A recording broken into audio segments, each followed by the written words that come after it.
In today's video, I'll show you how to find the department ID in Zoho Desk.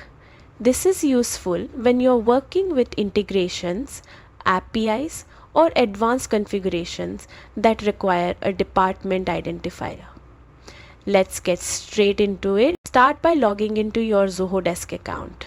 Once you're on the dashboard, look to the top right corner and click the setup icon, represented by a gear symbol.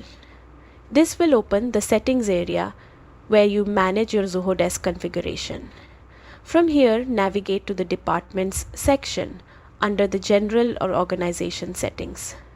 You'll now see a list of all the departments in your Zoho Desk account.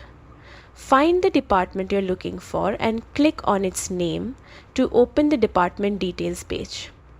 Once the page loads, shift your focus to the browser's address bar at the top. In the URL, you'll notice a series of numbers at the end.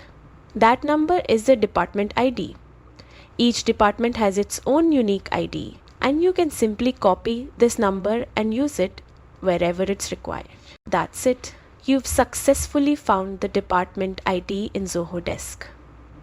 It's a quick process once you know where to look, and it can save you a lot of time when managing integrations or advanced settings.